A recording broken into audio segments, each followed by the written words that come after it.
Hi friends, நம்ம தோட்டத்தில் இயற்கையாக கிடைச்ச பனம்பழத்தை வச்சு நம்ம ஒரு ரெசிபி செய்ய போகிறோம். பனம்பழ கோதுமை மாவு கச்சாயம்.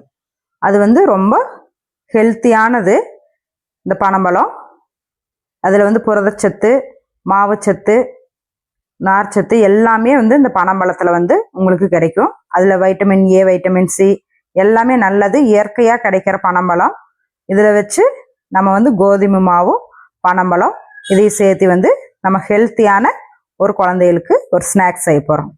அதில் நல்லா பிச்சு செரவிக்கலாம். அந்த செரவும் போது ரொம்ப கெட்டியாக வரும். கஷ்டப்பட்டு தான் எடுக்கணும். அதனால் நாங்கள் அதை அந்த லிக்விட் மட்டும் புழிஞ்சு எடுத்துட்டோம். செரவறக்கு ரொம்ப கஷ்டமாக இருந்தோன்னே புழிஞ்சு எடுத்துட்டு அது கூட ஒரு கப்பு கோதுமை மாவு. நீங்கள் கரும்பு சர்க்கரை சேர்த்திக்கிங்க. நாங்கள் கரும்பு சர்க்கரை இல்லாதங்காட்டிக்கு நான் வெள்ளை சர்க்கரை சேர்த்திக்கிட்டேன். கரும்பு சர்க்கரையோ இல்லை மண்டை வெல்லம், கருப்பட்டி இந்த மாதிரி சேர்த்திக்கிங்க. அது ரொம்ப ஹெல்த்தியாக இருக்கும். நல்லா அந்த லிக்விட் ஊற்றி மாவு நல்லா பிசைஞ்சுக்குங்க. ஓரளவுக்கு ரொம்ப கெட்டி இல்லாமல் ரொம்ப தண்ணியாகவும் இல்லாமல் ஓரளவுக்கு பக்குவமாக பிசைஞ்சுக்கலாம். நல்லா சாஃப்டாகிருச்சு. எண்ணெய் கொஞ்சம் ஊற்றி எண்ணெயை நல்லா சூடானோடனே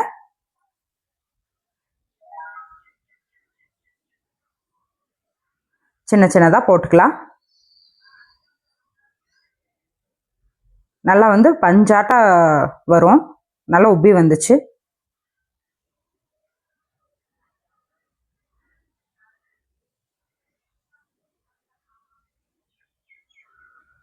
நல்லா திருப்பி விட்டு வேக வச்சு எடுத்துக்கலாம். நம்மளுக்கு சுவையான கோதுமை மாவு பழம்பழ கச்சாயம் ரெடி ஆயிடுச்சு. இது உடம்புக்கு ரொம்ப நல்லது, ஹெல்த்தியும் கூட. நம்ம குழந்தைகளுக்கு ஈவினிங் ஸ்நாக்ஸாகவும் கூட இதை கொடுக்கலாம்.